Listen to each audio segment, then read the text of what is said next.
What's up, everybody? Once again, it is I, James, coming to you from the Nerdy Mewzings podcast studio.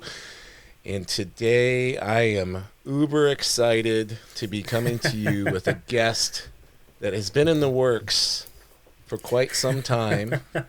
Mr. Danny Earls is here with me today. How you doing, brother?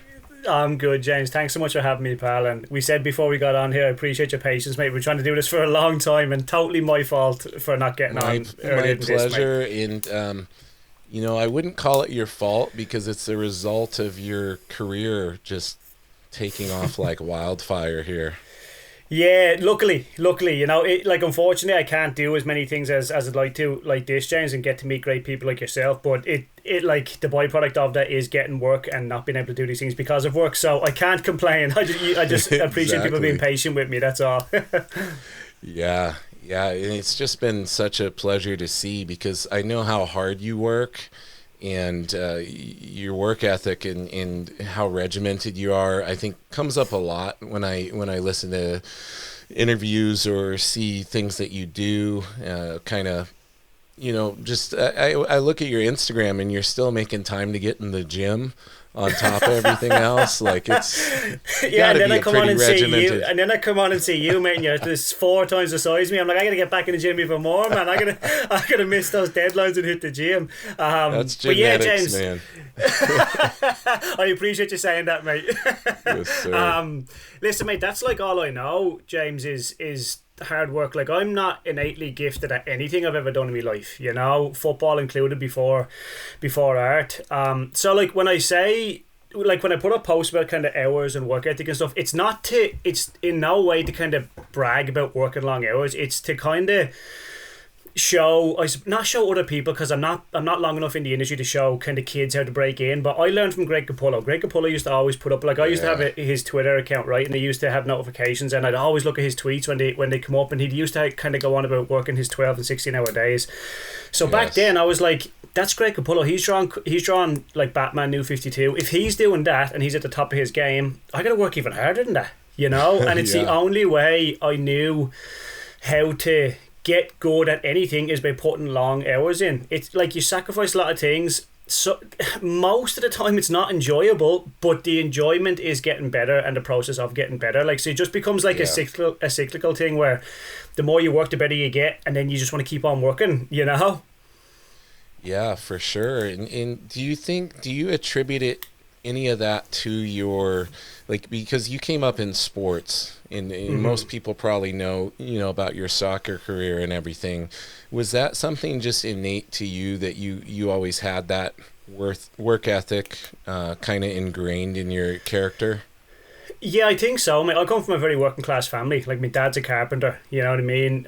My mother worked in a bank, and then she retired and had a couple other jobs to raise. I have 5 brothers and sisters, so it's a big family, But I've seen, my biggest thing, James, I say, is I've seen my dad, like, I could count on one hand how many times he's missed a day's work, So that's been bred into me just from seeing him. He has never said to me, hey, son, you got to work this hard. I just seen that in him, and then I think my personality, I've got a very obsessive personality. It's not addictive, it's obsessive. So when I found football when I was a kid, it's all I wanted to do, James. Like, it's not even, I kind of look back now and think, I probably was obsessive and putting in the hours and repetition, but as a kid you don't think that. You don't think, I got to do this to get better. I just loved playing football. And it's just funny, you notice as a kid the byproduct of working hard is getting better, but it's always been there, and it's definitely installed in me through being from Ireland. It's a very working class country, you know what I mean? You got to work you got to work for what you have. And my dad, even to this day, James, he's 63.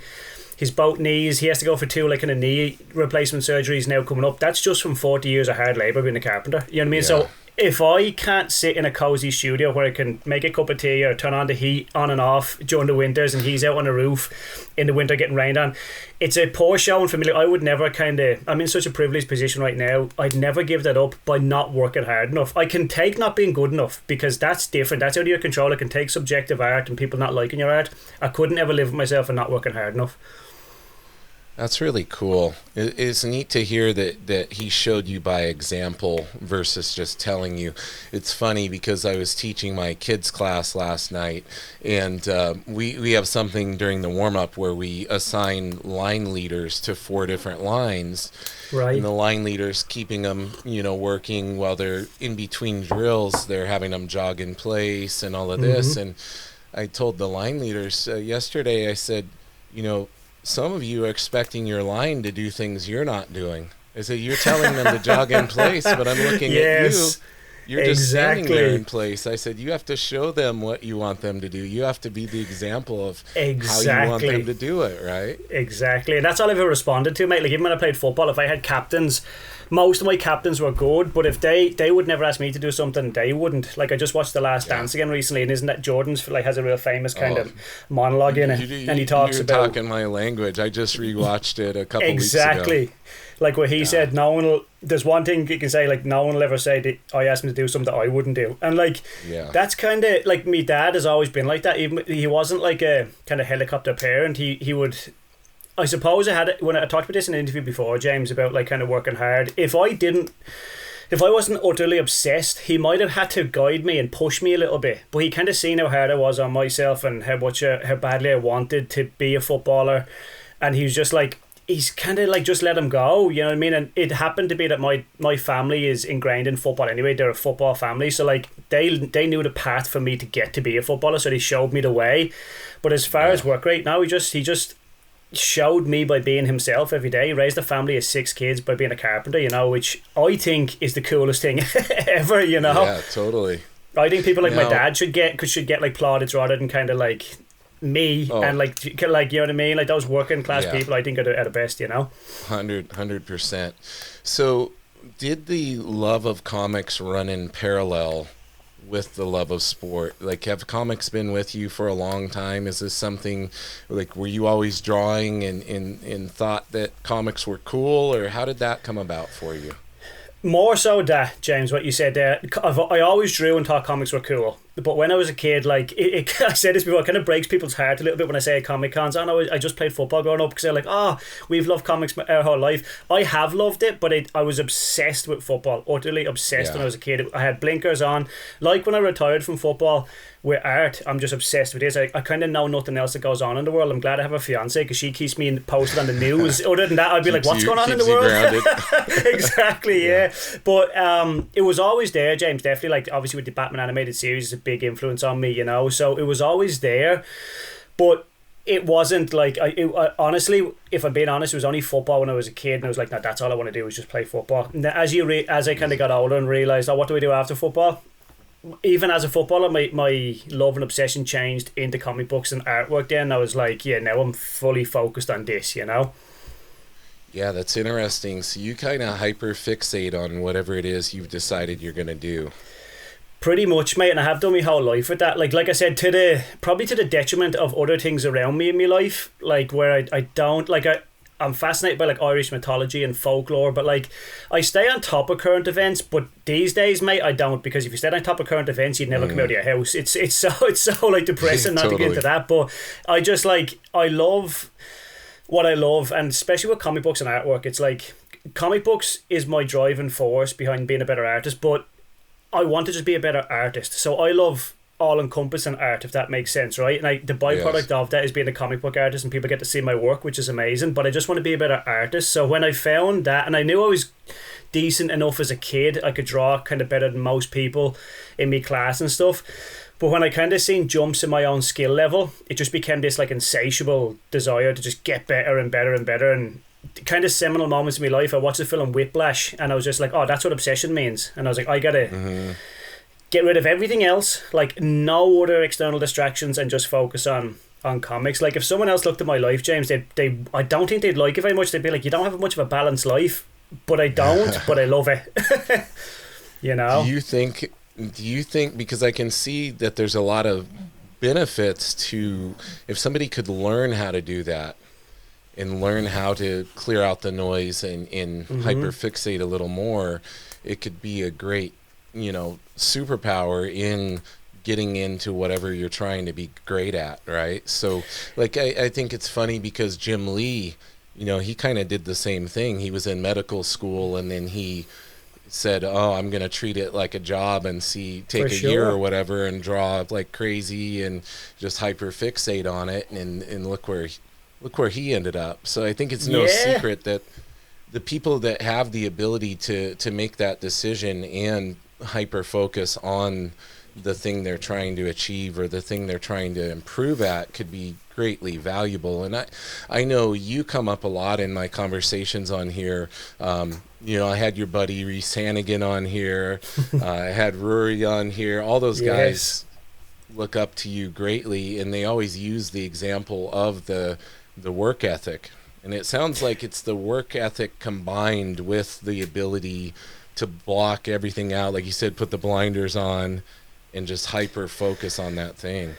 For sure, mate. And especially I want to actually get back and talk about Rory and Reese, but I'll make this quick point first. But especially in this world today, James, it's such a convoluted, diluted world. Your attention is getting grabbed left, right, and centre. It's like I say this, you never see kids playing on the road anymore, playing football on the road or playing with each other on the road anymore. And I say this, I'm not immune to it. I was like, if I had Fortnite when I was 11, I don't think I'd be out on the road.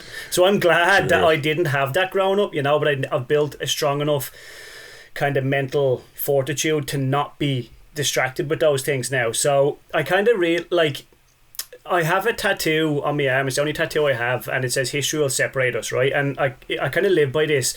When you're 25, mid-20s, kind of later 20s, you hear guys, your friends saying, I want to do this, I'm going to do that. And I was that. I'm going to do this and that. And then at some stage, it has to stop and just you have to do it. And what a history will separate us means is when you're on your deathbed, you'll either have done the work or you won't. And if you watched 1 million TikTok videos, you won't have done the work. And what benefit will you have got from that? Pretty much nothing. Even as your personal journey as a human, it's what fulfillment do you get from watching those videos? I realise that I don't get anything out of it. And when I watch them, I feel terrible after because I've just wasted an hour. So I just eradicate that. And it's it doesn't serve me. It's a difficult process to stop doing that, James. It's difficult to be of course, everyone watches a few Instagram reels here and there, definitely. It's difficult, but when you get the benefit of actually setting out goals for yourself and reaching those goals, that's better than anything that any Instagram reel could ever give me, For sure. Yeah, there's a guy over here, he's long past, but a very famous motivational speaker named Zig Ziglar. Okay. If you have never heard of him, look him up. There's some good inspiration to be drawn. Awesome. But it's, he says you can't hit a target that you can't see. So goal setting and actually having a direction of where you're trying to get is incredibly important. And this is one of the things I think people don't always take that time to plan out. Here's my objective. Here's the mile markers I want to reach on the way. Absolutely. Here's the big goal over here. Of course, James. Yeah, if I look back at my own artwork from 15 years ago, to think of the work that has been put in, as every artist has done, it's a daunting thing to look back on. But when you're in it, you don't realise that you're delusional to the point of probably crazy. You think, I'm better than I am, but there's a bit of delusion that has to be in there to keep you going on that path. But goal setting is it's such a big part of my life. I have a diary every year, start of every year. I'm not big into resolutions and stuff. I don't do all that because I just live my life the way I want to live it day to day. But I have goals and I try to hit those goals, and they're tangible goals, James. They're not I want to direct Avatar 5. They're in the field I want to be in, and they're small goals. Hey, I want to draw this character this year. How do you get there? Can you draw a small story with this editor or this company, and then get to here? Can you write this character? So they're all tangible, smaller goals to get you to the big overall goal that you're looking to get to. But those small ones, they're super important, because when the big one is too vast, it's looking at the moon from Earth. It's how do I get there? Well, in NASA, they're putting steps together in place to get you there, in small steps. If you just looked from Earth, you'd be I can never get there, So the small ones are super important, I think, to keep you on that path of discipline as well. Yeah, this is something I think that because of all the distractions we have, and because our brain is getting pulled 20 different ways, I think that's something that's getting a little lost on people, is just taking that time. For sure. So let's rewind a little bit. So the beginnings of your career in comic book art. So you retired from football, prior to retiring from football, did you start your workup for your comic art journey? I did, mate. Yeah, I kind of get these, like, the longer I'm in comics, I kind of, these years kind of get a little bit muddled on me. But it was about 4 or 5 years before retiring that I set my sights on trying to draw, James. So I'm lucky. Like, listen, the biggest thing I kind of say is I'm so fortunate I've been able to not only have two passions, which is the most fortunate thing because most people can't find one, but being able to pursue them as careers. It's like I've lived such a blessed life, you know. But I was fortunate as a footballer. We trained at 9 o'clock and then finished at 1 o'clock. So from 2 till 11, I just drew. This is, James, I'm talking, this wasn't really focused study like I kind of learned how to do. This is just in a sketchbook, copying Frank Miller drawings or copying Jim Lee and just thinking, oh, this is really cool.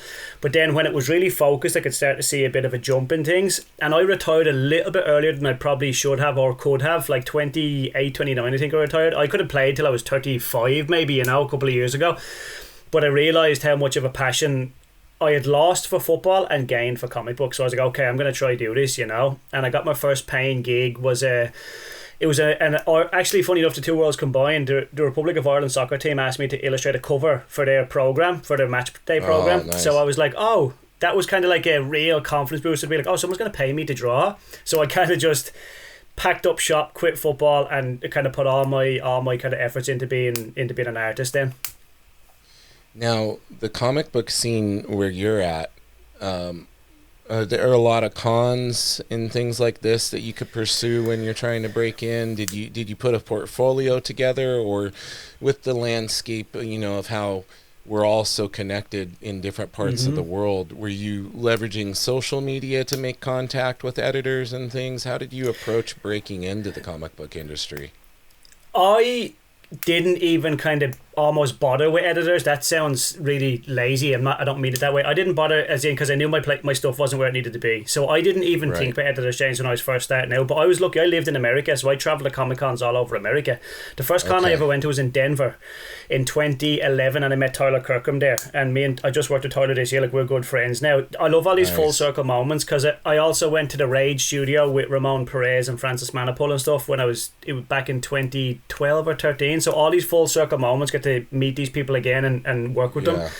But I just travelled around with my portfolio and just got advice and just literally had a little black notebook, and I'd travel around and I'd give my portfolio in and I'd take notes on what they said, go home, look at the notes and work on that. And it was for pretty much 10 years, James. Like no one different. It kind of seems like out of nowhere I kind of come up with Gail, and that was just like I got work, but it was just no different than anybody else's process. It was just before social media. Yeah.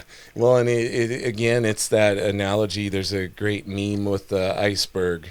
And the tip of the iceberg, exactly. We're all seeing this, or exactly the part it's underneath, so all the years leading up to before that, exactly. Yeah. But I did know. Sorry, go ahead, mate. Go ahead. Well, I heard something cool the other day. Somebody was talking about a tree, and that a tree grows down and up. Oh, okay. And the part you don't see is it having to penetrate through the dirt and get through, and it's like this good. Great analogy really for cool. Again, putting in all that work before we see the fruit. You know, exactly. in a sense. So. Exactly. And my big thing was, well, just I was terrified of being found out in comic books. Like, when I broke in, I was like, I have to be able to draw. So when I opened up like a new 52 book from Greg Capullo and I see like a big page of him with figures, I was like, I reverse engineered those pages and was like, how did he draw that? How did he get the perspective? How did he get the figure? Because I thought when you broke into comics that everyone was like Michelangelo, right? Or like Greg Capullo. And I was like, it was terrified me to show my work and someone be like, hey, look, I've seen this mistake on your page, you can't draw. So that was my kind of obsession. I was like, it was almost a terrified obsession of being found out that I wasn't actually a good artist. So I was like, I have to get really good. But there's a guy named Will Sliney here in Ireland, James. Will is massive for me. He drew Spider-Man 2099 for like 10, 15 years. He's worked at Marvel. I met him in around that early stage, around 2010-ish. I went into his house in Cork and he just showed me the way. Will's been amazing. I kind of call him me comic book dad. But he's been amazing to me since like day one. He's kind of showed me the ropes and stuff. And to bring it back to Rory for 1 second, James, I feel like I'm talking too much, but to bring it back to Rory, great. At Dublin Comic Con, 4 years ago, I think me and Rory met, and he on your podcast when you had a chat with him, he's way too humble, Rory, but he gave me a table at Top Bubble. He was like, "Hey Dan, do you want a table at Top Bubble?" And he let me not pay for it and table beside him, and that's a Comic Con I met Gail Simona. So I owe Rory a debt that I can never repay him. I just want to the whole world to know that all the time. Rory is like the sweetest, most humble, incredible artist there is. You know. That's amazing. Yeah, everybody find a lot of the artists from Ireland are very humble and very nice. Yeah, it's probably beaten out of us when we were growing up, mate. We're not. we can't say that we're good or anything like that. It's like you're not. We're like 3 for 3 now with every artist I've had on here from Ireland's just been awesome and extremely humble. In Reese and Rory, they give you the props. Like they look at it like, especially Reese, because he's newer to the industry right now. But he's saying like basically Danny and all these people before me kind of put the blueprint out, and all I had to do was follow the blueprint. I'm glad he thinks that, James, because Will Sliney, Declan Shelby, Stephen Mooney, Cian Termay, they put the blueprint in for me, so I just had to follow those guys. I knew there was a route in for Irish people to be artists, because in Ireland it's a country that is very supportive, but it's very wary of lofty dreams, and that's not like a slight on the country, but it's very like, oh, that's a strange thing to want to achieve. Don't you want to just do this or this? And it's not even in a negative way. It's just because probably the famine culture is still probably ingrained in us, and Catholic culture, where it's like, hey, be grateful what you have and don't push too hard. And I lived away from home. Let's be realistic. Exactly. Be realistic and rely on the tried and true things that have gotten us through, right? And it's worked for centuries for us, but then also when people do break in and the success is there, it's the best country for support ever. And Reese is flying it, James. Like he's fantastic. He's working super hard. Like I see myself and Reese kind of going up to a Comic-Con and like just being wide-eyed and with all his stars over there and like meeting all these heroes. It's the exact same as me. We're just big fans of this stuff. So me and Reese, like, we chat like a good bit back and forth, and he's flying me. He's crushing it at the minute. He really is. Now, what would you consider your first big break in, mainstream comics with the big two? What was that breakthrough, and what did that feel like for you to have accomplished that after all the hard work you put in?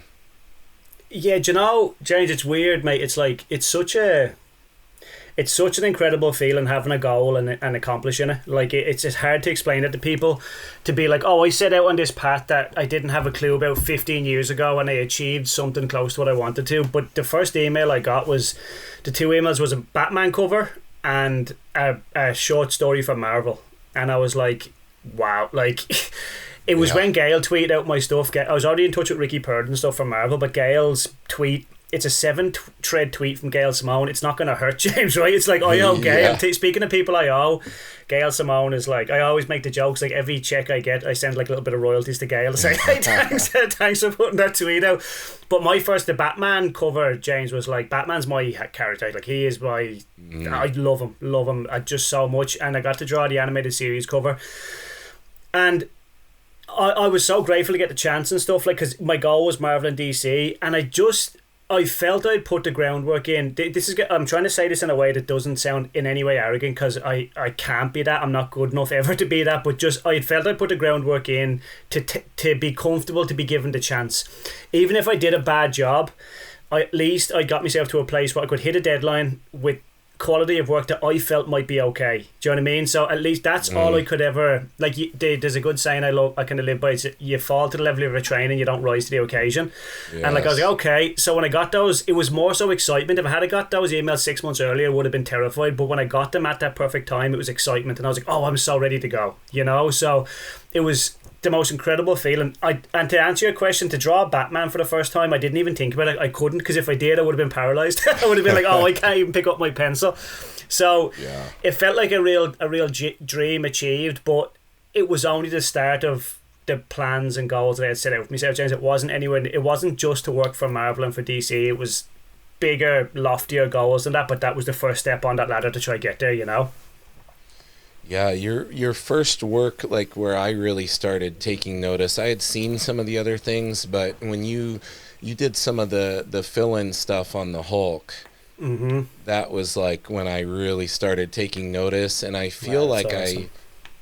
I feel like your work just started taking leaps and bounds. Like your level just went up like crazy in a very short amount of time after that. What do you attribute that to? Is that just getting in there and putting in the miles again? There's a couple of things that. One of the big things is Nick Klein, James. Working with Nick is like he's a good friend of mine now, and he's a mentor of mine. He helps me a lot. Like I kind of go to him with he pages. Blows my mind. His work James, is insane. I always make this joke. I handed him my first issue to Hulk, and then the day later, Nick texts me his issue that he just turned in, and I was like to my editor, "Hey, can I have another month on this, please?" Even another month wouldn't have helped. But Nick, well, before you continue, and I apologize for interrupting, but I just want to say, to your credit, so I was in that book because of Nick, because of how much I love his art, and then when a fill-in artist comes in or somebody else comes in and does a few issues, sometimes that can completely take you out of it, and people will jump ship, you know, because of the change in art style. But to your credit, it was great, and I stayed with it, and it was awesome. So, you know, of course, Nick's like amazing, and we're all gonna, you know, bow down to him. But you came in there and did really great quality work on the book, on the issues you did. That genuinely means the world, mate, because I really appreciate that. That was daunting, to be fair, to take on a book with Nick. I kind of made it clear to everybody, every interview I've done, that this is Nick and Philip's book. I'm just trying to help with deadlines and fill in issues, you know, but to work on that was such an honour, James. I mean, I went to my comic book shop to get the first issue of that. I didn't know Nick, I didn't know Philip. A year before I started working on that book, I was like, I have to get this book. It's the coolest looking book ever. So for a year later to get that email was like, wow. It was insane. But I suppose there's a couple of things, James. People get kind of confused of like, you just draw all the time and get better. I have found, and I don't ever try like preach or, hey, this is what you have to do. I'm still learning myself. But I found that it's not just drawing, it's focused drawing, James. So it's focused study on what you're trying to do. So you can draw. I done a Spider-Man piece the other day, and it took me like 2 days, right? But I could draw 10 of them in a row and not really learn anything, because it's just a cool looking image of Spider-Man with a background, and people like it, they like it, great. But when you start to get focused on gestures, body language, expression, if you like hands, shoulders, how everything connects, I used to take each issue and focus on something in that issue and say, hey, I'm going to focus on the obliques in this issue. I'm going to focus on how the forearm tenses so I'd put more shots of foreshortening in the book and be like, oh, I'm going to focus on this issue. I'm going to focus on, so you're drawing 22 pages of a forearm, pretty much every page, be like, I'm going to hyper focus on this and get those muscles right. So I think it's focused funny you mentioned learning. The forearm after what you posted the other day. Yeah, exactly. About the muscle, that one muscle that only shows when you put your finger a certain way. Exactly. And that came from that. When I was looking it up, I typed in, like, so you're looking at, like, I obviously have art books and stuff, but you type in, hey, forearms, and then you're kind of trying to break down, like, forearms with no flesh, what does it look like? And then this popped up, and I was like, oh, and I knew the Moses statue anyway, but I was like, oh, wow, that's insane. So it's not as if Michelangelo needs me to like homage him on a Superman cover, but it was a cool thing to put in to show kind of like, oh, this is kind of such a, imagine having that knowledge back then when there was no such thing as a computer. You're like going into a cadaver and like peeling it apart, like, how do you even know that is the stuff that fascinates me, James. I think those guys are superheroes. It's like, to have that knowledge back then, it's utterly fascinating. No artist has been as good since then. It's fascinating to me. So you're literally going in on the job. In each issue, you essentially were just trying to focus on, you know, portraying a certain part of the body or developing a deeper understanding of that part of the body and how it works in relation to the figure as a whole. Or you probably were applying this same principle to backgrounds and everything else. Absolutely. Like composition, really backgrounds.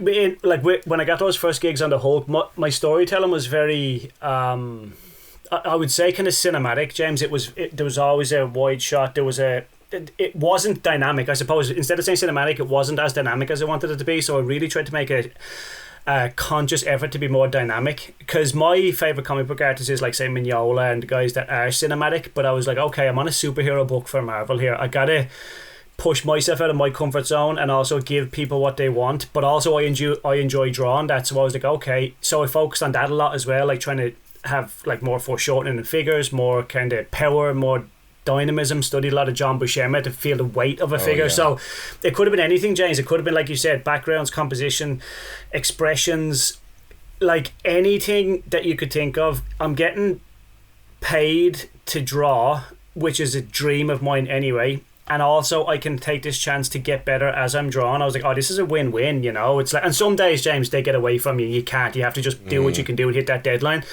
But it's, if you can get that focused kind of effort in, it's huge. And I kind of work in sketchbooks before and after work as well, you know. Okay. Now, we mentioned backgrounds, and this is something you are becoming more and more known for. You have I feel like it comes across that you have a love of drawing backgrounds, which is usually the part that people avoid. Yeah, for sure. And you're doing these sprawling cityscapes and just these amazing environments that I like to say your environments, they are like a character in and of themselves. Like they feel alive and lived in, like they're breathing, like things are moving around. Like, so, did you have any kind of architecture training, like architecture drawing or anything like that? Because your backgrounds are next level. Thanks, mate. I really appreciate that. No, I haven't, James. I'm self-taught with art. I've always been fascinated by it. I think growing up in Ireland, there's old castles and derelict buildings everywhere. I've always been there's so many details in the buildings in Ireland. It has fascinated me since I was a kid. There's a couple things to kind of going on here with the backgrounds and stuff. But like when you say it's a character in and of itself, I think it's super important, James. If you can draw figures like Adam Hughes, I don't think I draw backgrounds. And Adam does draw backgrounds, but I can't, and I want to get better at that. And the big thing is as well, James, last few years I've done a few mum rat covers there recently, and I'm kind of saying like, hey, I want to draw figures and put them front and center as well. Backgrounds are super important, but figures are just as important, and I want to show that I can draw them too, right? But to break into comic books, I knew my figures weren't what they were. This is like a few years ago. I still want to get way better at them as well, but I was like, okay, what can I control? I can control backgrounds, so let's make them the best they can be. Let's just really kind of nail these backgrounds. And it just became an instant love for me. Like if you watch the movie Taxi Driver, James, right? And if you set that in my town in Wicklow, it's not the same movie. It has to be in New York at that time period. Right. It is all encompassing. Everything, like Daredevil is New York City, Batman's Gotham City. I see these characters as a part of their environment, so I love drawing them in that environment, you know. I do love splashy covers and I love figures, I really do, but there's something about capturing the place that character is a part of that just makes me feel like it's a cohesive piece, you know what I mean? And I just love the composition of designing the buildings and the angles and how to kind of compose it all. Well, and what's impressive to me as somebody who does draw, it's the fact that you can do these crazy backgrounds, but then the way you place the figure in them, the figure isn't lost. Because I appreciate that, easy James, to lose that, because that's like a tightrope walk. Of course, you know? It is, like, and that. If everybody's looking at the background and then they can't even tell where the figure is within that background. For sure. So that's a impressive balance that you've struck with that, being able to set up the composition in a way where the figure still stands out, but then we're also overtaken with the beauty and the detail of the background you've created. I really appreciate you saying that, mate, because that's super important to me. That's of utmost importance. Detail on top of a fundamentally bad composition or drawing doesn't mean anything. For me, there's no even point in having it. Like John Paul Leon's one of my favourite artists.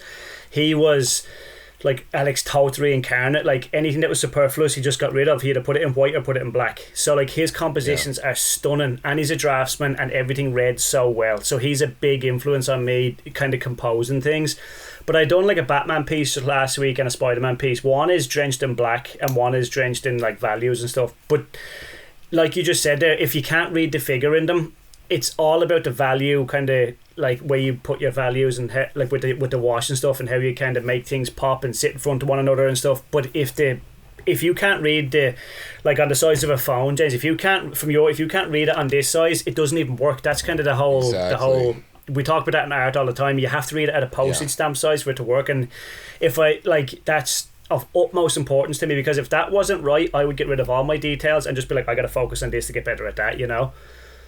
Yeah, I heard an artist, I forget who it was a couple weeks ago, or maybe even longer, because as you said, the time is all blending together these days. But absolutely, they were basically saying if it doesn't work small, it won't work big. So absolutely. Essentially, if that little thumbnail, if something's not working in that, don't expect it to change when you blow it up and start reworking it. Like, you have to nail it in that little thumbnail stage to really be able to, create the finished piece. There's no point in going further. Like, one of my studies I did in my sketchbook and still do now, I break down Mignola's panels, and I put up a thing recently of like big sketchbook page of just breaking down individual panels, and it's actually scary, James, when you break it down to just black and just white. He uses like the 70-30 rule a lot, so it's like 30% white and 70% black, but it's scarily good how much his composition reads in just those shapes. And it's only when you read Hellboy, you can kind of get lost in the gravitas and beauty of the story and the art, but when you break it down to its bare bones, it's like, oh my god, man, there's so much road to go anyway on this artistic journey. But like when you see him at a master, it's like, oh, I have so far to go. Yeah, and he doesn't think he's any good. Isn't that crazy? One of these guys. Isn't that crazy? I hope he's lying. I hope he goes home in bed at night and he's like, I'm fucking good. I mean, well, he always comes up on here because he is, the aspiration of so many different artists is to reach that level, and the perceived simplicity of what he does. It's like, it's the things he's leaving out that make his drawing so amazing, and knowing what to leave out and let the eye fill in, and using the shapes to direct the viewer's eye where you want it to go, and all of that is so advanced. It's crazy, but it requires leaving things out and knowing the right things to leave out, which is hard, because you know as well as I do, we like putting detail in and adding stuff. Absolutely, and that's like me and Nick Klein talk about that a lot. It's like a guilty kind of pleasure of ours to want to draw a book. Like Nick can talk for himself. I could never reach Mignola, but it's like because Nick has a very, like, his style. Excuse me, he uses reflective light and bounce light, and I use that. But Nick is Nick. I'm not kind of comparing me and Nick together. But it doesn't leave room for just blacking out these heavy black shapes a lot of the time. So like we always say, oh, wouldn't it be cool to do that, to just get to go in and do that. But if someone looked at Mignola's artwork that wasn't, I don't want to say a student of art, because that sounds really pretentious and I don't like speaking like that, but like they would think, oh, that's super simple. It's like, oh, if only you knew, buddy. It's like, if only you knew, he's just such another level. But I love that, James. That doesn't terrify me. That makes me get up out of bed in the morning, mate. Seeing his artwork is like, oh, that makes me get up and be like, he's a god amongst men, but he's also a man. And if I want, like, my goal in life is to lie on my deathbed and be like, no matter how good I get, at least I couldn't have got any better physically. I didn't sell myself short any day of my life that I didn't try to get better. Do you know what I mean? So I can live with that. Like, it won't be Mignola, but at least I can live with it, Yeah. Now, you mentioned, like, studying, focus study of specific things that you're wanting to improve at. Do your artistic influences and the people that you look at lead you in certain directions of that? In other words, you want to study great camera angles and storytelling, so you're going to focus on Capullo's work for a little bit. You want to look at the cinematography, so you're studying Mignola. Do you go and gravitate towards the people who do that thing that you're trying to improve well? Absolutely. Yeah, I think like it has like I don't like you can't well for me, James, I like when I say I'm uneducated, I left school at 16. Like I don't have an education, a formal education in anything, but like you have to learn from my point of view. Like I can't just make it up out of my head, so I have to go to Mark Silvestri. Like lately I've been looking at a lot of Silvestri's old Wolverine stuff and looking at the dynamism, how he gets that power in his poses. His storytelling in that book it's amazing. Nick put me on to the black and white version of that. It's like, oh my god. So of course I'll always dip into that. But like I have a wide range of like kind of European artists I love too. I was looking at Corbin the other day, Richard Corbin, and how his technique of like putting layers on top of layers and how he airbrushes that, like how he renders. So like I kind of give myself time frames, James. So I'll say, I'll work on Silvestri to try and nail this, because you're not just going to look at him for a week and then be Silvestri, but you have to go back to that well every now and again, so you recycle everything. But I don't open up a Richard Corbin book for that week, because you can get pulled in so many different directions. I have to be disciplined to be like, I'll just look at this. Do you know what I mean? Yeah, that's what I wanted to ask you. How do you, because there is so much, this comes up in jiu-jitsu a lot, because nowadays there are so many different resources to look at to gather new techniques and new concepts and things. And it's impossible, especially somebody who's new to the sport or the martial art. They come in and it's like, I want to go over here and over here and over here, and of course they don't take the time they need to build the fundamentals and all of this. They want to jump right to that cool thing. So in the same regard with these art studies, like it could be very easy to get pulled 20 different ways. I want to do it this like this guy, this over here. Exactly. So you're setting some parameters on yourself as far as focus study on. Yeah. And that's like, James, like, even to ask you a question, I'm sure you see that in jiu-jitsu all the time. I don't actually want to kind of get into the topic of AI art now on this, but it's almost like people want to forget the fundamentals. They want to have the finished product, where the finished product and the superfluous details of a finished product aren't what people should be looking at. It's stripping that all back and actually getting a book of thumbnails and layouts of Kevin Nolan or something and looking at it going, oh, this is how his brain... You're trying to figure out how his brain works, not what his pen does, if that makes sense. I know I'm just kind of sounding a bit fruity here. I don't mean to sound kind of artsy-fartsy, but it's like that's what I'm super interested in. It's getting into their thought process rather than the finish, because everyone... Like, I love Travis Charest, I love Sean Murphy, like they're all finished things differently. It's what they do underneath everything. And like if you're BJJ, I'm sure like people come in, like you said, I want to do this, but it's like, no, you got to get this down first, pal, because you can't get on top of him without figuring out how to like get a hook in here or something like that, you know? I always say you have to you have to be able to crawl before you can walk. You got to be able to walk before you can jog. You got to be able to jog before you can run, and you got to be able to run before you can sprint. Exactly. You want to get right into sprinting for 30 minutes straight. And like I get it, I do get it. Like it's so like when you see a Jim Lee piece finish, it's like, I just want to get there. But like that's why I think social media and stuff is a bit dangerous now, James. I kind of have like I love all the relationships I built on social media. I absolutely love it. But getting into the algorithm trends and stuff, like, it's just not for me, mate, because it's taken away. And a curse. And the blessing is, mate, I've got pretty much every job from it, so I use it for that. It's amazing, and I love shit. I love the connections. The community, like if that's what I was saying. The connections I've had, mate. Like even me and you found each other on social media, right? Like I have met so many wonderful people, but it's making people finish art before, instead of just getting a sketchbook out. It's like they want to, I have this finished piece, but it's like within the 10 hours you had to do to finish that piece, you could have spent 10 hours in a sketchbook and like really learn something rather than just kind of hopefully there's a few kind of likes here and there. And I don't blame people. I'm not all high and mighty. I use social media, but I just think it's a scary place because it only rewards finished things. Finished content. I don't like that word, but like instead of progress, where the joy of being an artist is the process and the progress of being an artist. Not, James, I've drawn for 3 years professionally, mate, and I haven't finished one piece I like. Every piece I do, I'm like, it can be better, but I love the process of getting there. You know what I mean? Yeah.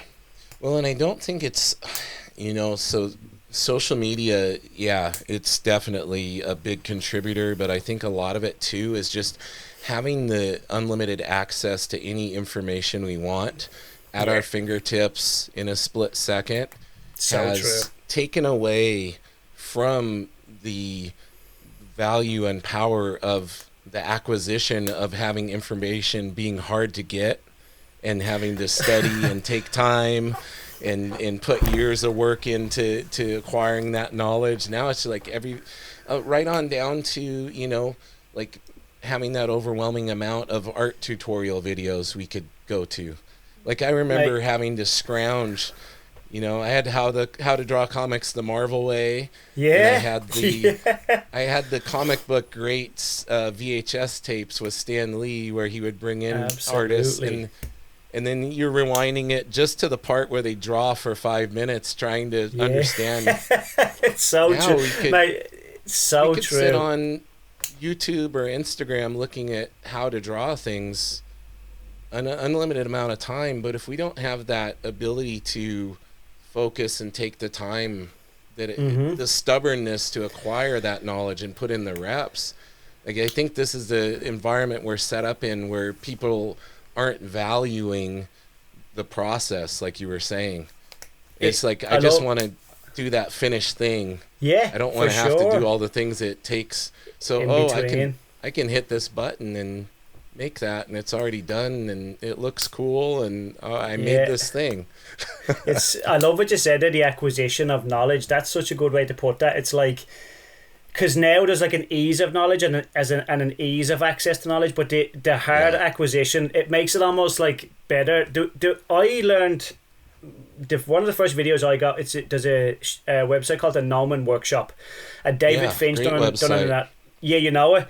He have done those like DVDs. Do you? I have the rare David Finch videos.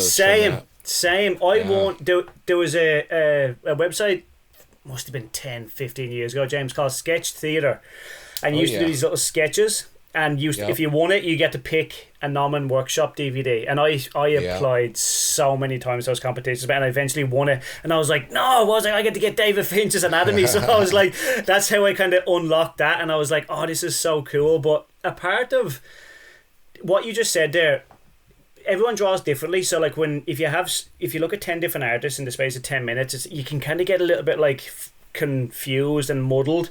But I used to reverse engineer. Like, people kind of ask me sometimes how I do my ink washes and what I do. It might be all wrong, James. I'm like I said, I could be doing it traditionally all wrong, but I learned it my way that works for me. And I used to literally go on to like Kwang Chang and Felix's art sites and get the high res of the images and look at Koi Pell's washes bill and reverse engineer how he would have done that.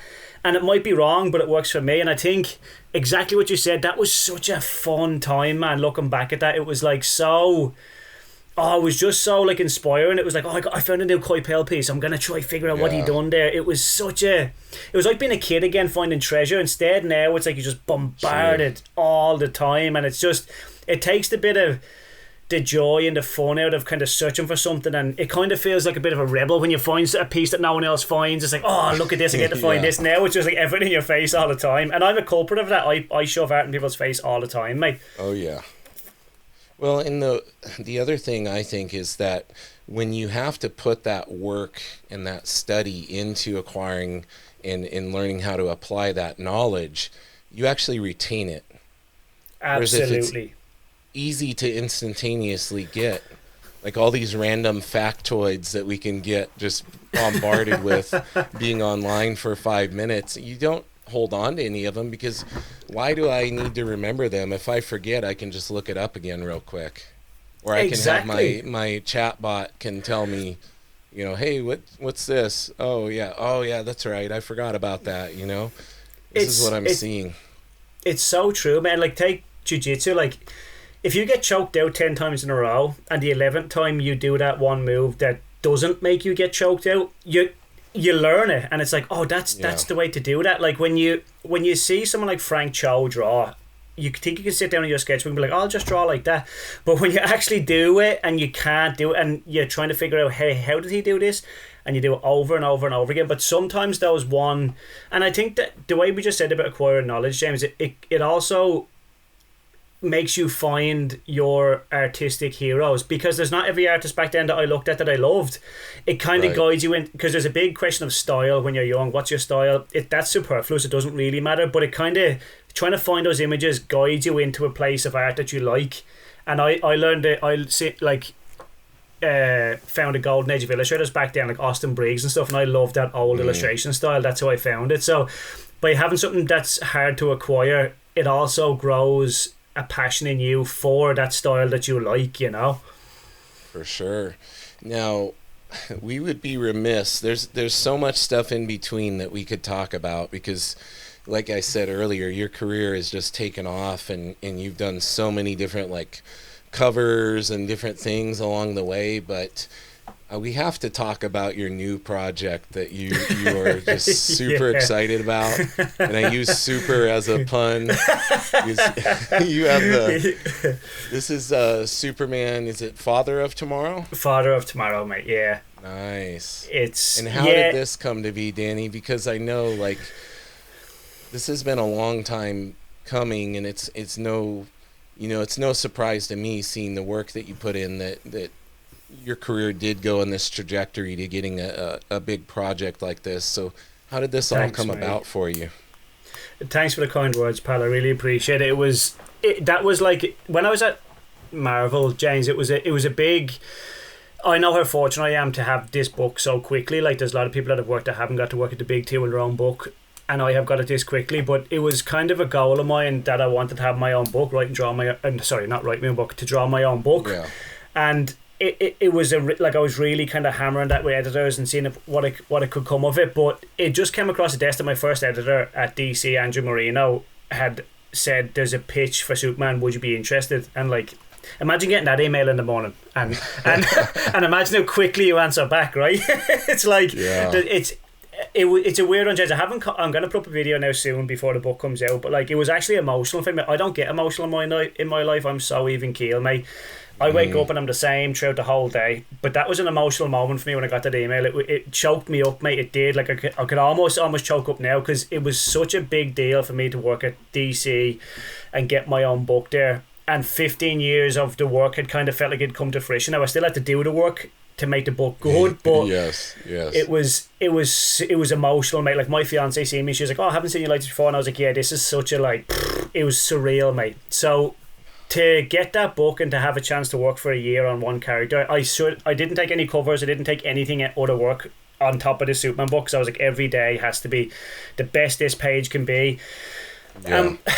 It was just such an honour, mate, to work on a character as iconic as Superman. What an honour. And then so Andrew approached me and he asked me did it like about Kenny wrote it, and I was like, I loved Kenny, I loved his work, and me and Kenny hit it off instantly, straight away, and we just, whatever happens with the book, James, we loved working on it, and we put our hearts and souls into it. So that's all I can say. Great. I hope people love it, but mate, there's not a page or a panel on that book that doesn't have a bit of me blood in it. Now, when is the book releasing? It's releasing May 27th, and pre-orders are, for the last day to pre-order is May 4th. Okay. Yeah. So this is coming up quick. Real quick, mate. And it's a cool story, James. It's a different story. It's Jor-El as Superman. He comes back as a scientist, so it's a real science-based, and I got to kind of design the world like retro-futuristic. I got to design it from the ground up. Me and Kenny talk back and forth on loads of designs, and it's such a weird thing. At the end of the first issue, it's not going anywhere near where you think it's going. So you close the first issue and be like, oh, that's it, like whatever you think of it, that's Superman story. It takes such a 180, it's not even funny. Even when I read the scripts, I was like, oh, this is nuts. And the only thing, because I can't give away too much, but it's everything I love to draw. So the darker side of things, it kind of goes in that route. It's like, it's amazing, like where Kenny took the story. Now, process came up on this conversation. I have a process question to ask you. I'm curious to know how you handle this. So I'm currently thumbnailing a page that from a script that a writer gave to me, and I wanted to know when a scene is being described and you've got characters fighting and it's this epic battle, in planning to do that page, how much are you considering what the environment is before worrying about what the characters are doing? Like, do you sketch out like a setting of, like, if you know the location of where they are you kind of getting a rough idea of how that looks? Do you do like a little plan, or do you just go straight to the panel and put the No, for environment sure, in? James. Like I do thumbnails and layouts now myself, for sure. Like I want to get the composition right, but I'm trying to now focus on like the emotional beat of a panel and a page. So Gotcha. the kind of environment is secondary to an extent, where like if there's a character, if there needs to be a close up of a character, that's the foremost of Right. importance for me in that on that page. I want to get the emotional beat correct, and I want it to read well. So environments then kind of become a little bit secondary. But obviously, if you're designing something like that, you're already before a big battle, it must have been already established, right? Like the scene must be established, so you kind of have an idea of where everyone is within the scene anyway, right? And like if it's a big battle, you can kind of get away with drawing probably little not to no background, but little background as possible. But for me, of course, I do layouts, but I read the script, and what I do is I read the script once, and I kind of soak it in. I read it again, and then I make notes on the script. What's like first jumps out at me? What's the main panel? What's the beat of that page? Because there's always an anchor to every page. Like what's the main beat of that page? So I focus the page around that.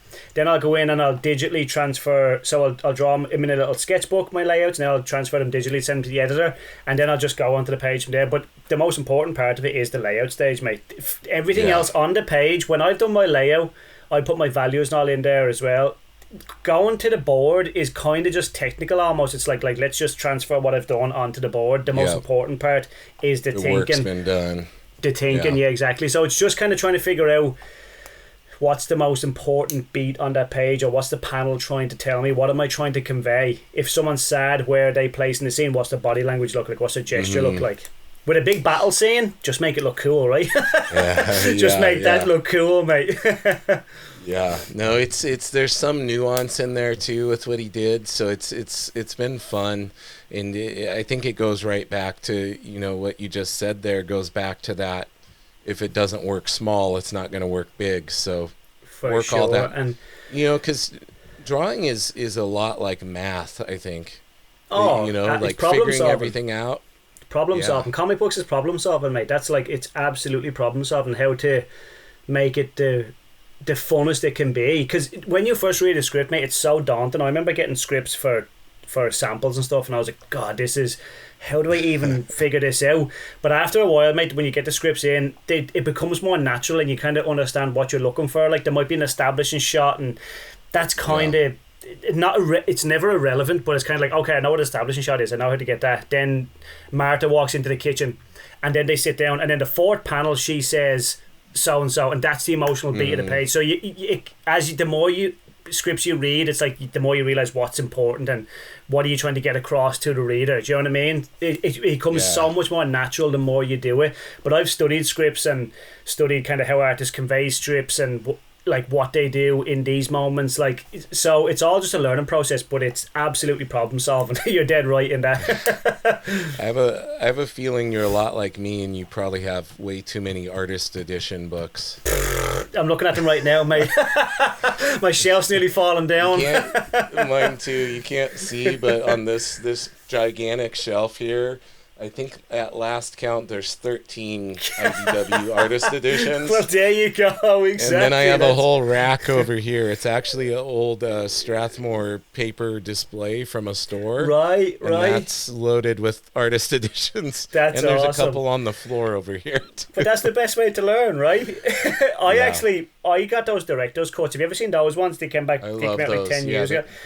Yeah. Like I got Capullo and Snyder's director's cut, and I was like, but this is gold. This is literally gold in my hands. Being able to see the script and then how the artist and I used to go in and be like, okay, how would I do this page? And I'd do my page, and then I'd look at Capullo's and I'd be like, oh yeah, I remembered I can't draw, Capullo can. And it's like, you understand, oh yeah, I made this decision which seems so kind of immature, and look what Capullo done. But that's how you learn. That's how you get better and be like, oh, that's why he chose this. Those things are gold dust, mate. Gold dust. One thing about Capullo that just blows me away is just the where he decides to place the camera. Yeah, can be so amazing. Just how he comes up with his shots. Doesn't McFarlane talk about that? He's like, anyway he puts it, the perspective, it's always in the right place, perspective is there. But like, I remember one time Capullo said he wanted to place it on a shelf in a room, so he has it like he could never, out of all his Spawn books, he could never figure out a panel to do that, and it's in Batman. I'm like, man, he's just so good, James. He makes it look so effortless. It's not even funny, mate. He's so good. Yeah, and his it's interesting looking at how loose he leaves his pencils a lot of times, like with the Batman stuff in particular, like for sure. And I think it's reliant somewhat on what inker he's working with, because I have seen him do some tighter stuff, but that Batman stuff is like super loose. I would be intimidated to try to interpret it if I was the inker. That's it. I talked to Jonathan Glapion, actually, because I tabled beside him in New York this year, and Jonathan is a master, but like he was like, him and Greg just were symbiotic. But I got that Death in the Family Unwrapped book just recently. I have all these other ones, but I got that, all the other Unwrapped books, but I got that one. And compared to David Finch's Unwrapped, it's like David Finch is like a sculptor, but Capullo. But I love that like gestural. You can tell Capullo's drawn from his shoulder. It's so gestural. It's so smooth. It's like he's just such a good draftsman. And that's what I love seeing. That what's underlying the inks is like the structural stuff, like his weight he puts on each foot, where like his gestures, man. He's like, obviously he loves John Buscema. He's like a next step from Buscema. You can really see that in the pencils. It's like, oh, that is just beautiful. But you're so right, I wouldn't go in there with inks. I'm like, nah, I'm gonna blue line this thing and hopefully not mess it up. Yeah, it's scary. Well, the last thing I want to ask you as we start to wrap up here, because I know how busy you are, and I'm greatly appreciative of the time you've carved out for me. But I wanted to ask you, do you have any? I know the Superman book, it's like your own book, but do you have any aspirations of doing anything creator owned that comes from your own imagination that you're gonna write and draw? It's one of my biggest passions, James. It's a book called Hellfire. Nice. I wrote, like, illustrated and edited this book five years ago, just before I broke in. So there's an issue out there in the world. I sold like maybe 200 copies of it, but it's vastly different from that now. It's an Irish kind of ghost horror story that takes place on the west coast, just where I'm from over here, or the east coast, where I'm from in Ireland. But it's a lot more. It's not as dark as that. It's kind of like almost Battle Chasers, kind of like Berserk. It's all monsters, it encompasses all Irish mythology. I'll give you a quick the quick beat of it, right? So basically there's a house about an hour away from where I'm from. It's called Loftus Hall, and there's an old story that the devil played cards there and burst into flames and went through the ceiling. That's kind of the overall story. And I was like, okay, what could have happened from that? So I used that real story, that folklore story, and added on to it. So basically the devil's son is still there, and we kind of go from there. So it's a heaven and hell tale that's all encompassing, but there's moments where it's like kind of backwoods Ireland, there's moments where it's really vast and broad, but really, really passionate about that. I was talking to a couple of big companies about doing that soon, James. Yeah, I love my work at the big two, but that's like, I couldn't be more passionate about getting that out into the world. Yeah, I'm really, really looking forward to it, mate. Oh, I can't wait. So you're thinking you probably want to go with a publisher on it, as opposed to like, because I know more and more people are kickstarting and doing direct to consumer and stuff, but I always feel like if you can get something creator owned with Image, like that's what I would do if I was shopping something around, you know. So I'm assuming that you being the guy that plans a lot and sets up goals, I'm sure you have a pathway that you're kind of narrowing down. There is, James. There is a pathway, definitely. Kickstarter, like, I'm not like, I kind of had a couple of things at Kickstarter. Like, I love it, and I love that people can get their stuff funded on there. Personally, James, I'm not like, I spend too much time on artwork to kind of have a Kickstarter. I know that sounds so unprofessional, probably, but like, I wouldn't even. I couldn't find the time to do that, and I wouldn't want to justify the time to do that. So if I could do it with a publisher that I kind of looking at and talking to, that would be amazing. But it still makes it creator owned, right? Like, it's still going to be like a creator owned project that's like owned by me and stuff, and kind of my own story, you know. But there's loads of ways. Listen, I'm not saying it wouldn't be a Kickstarter, but there's loads of ways to go about it, mate. But the biggest thing is, how cool is the creator owned industry at the minute? Like, how big it is, mate. It's just such a fun time to be in comic books. It's amazing, isn't it? Well, what do you have aside from Superman? Is there anything everybody else that you'd like to let everybody know about? You know, that everybody should know that you're working on, or do you have anything that you can talk about that's coming out that they should be on the lookout for? Yeah, actually, I had a couple emails this week that I can't talk about. That is like so exciting. But the thing I can talk about, which is doubly as exciting, as I'm working on Sam and Twitch with from Todd McFarlane and Spawn. Me and Frank Thierry. Like, I can't tell you, James, like how much Spawn was an influence on me growing up, and more so Todd. Like, I love Spawn, but more so Todd and his attitude. And I've watched the documentary Devil in the Details. I'm not joking, mate. I think I've watched that 100 times. I'm not even exaggerating. So when I get tired on deadlines, when I get tired on deadlines, I'm like, fucking stick Todd on. Let's just listen to him talk. Yeah. So to talk about working with him as a dream, mate, it's almost not real. I've met him a couple of times, which has been insane. But he's a god to me, mate. I'm like, that's Todd fucking McFarlane. That's so cool. So that's the most exciting thing right now, pal. I can't wait. He's super nice too. Todd's great. And he's amazing. And I think you had Steve Cannon on, didn't you, James? Didn't you have Steve Cannon on? Yeah, Steve's going to be colouring that book. Yeah, so Steve's going to be colouring that book. So Steve's awesome. I can't wait to work with him closer as well. So that's the biggest thing I'm super excited for, mate, coming up. Love it, man. I'm very happy for you, and once again, greatly appreciative of you coming on today. Why don't you let everybody know the best place to keep track of you online so they can see everything that you have coming out and any announcements, especially looking forward to that announcement of when your creator-owned book's going to come out. Thanks, so tell them where they should be following you. I'm just Danny Earls 16 everywhere. Danny Earls 16, trying to keep me soccer number in there as well. Perfect. I'll be doing San Diego Comic-Con this year, James. I'll be doing New York, and that's kind of it for now. But that's my favourite time of the year to get to talk to people in person at shows, mate. I've met so many wonderful people. Like, comics is such an inclusive place, mate. I love it, and everyone's so friendly. So I'm going to San Diego and New York as well.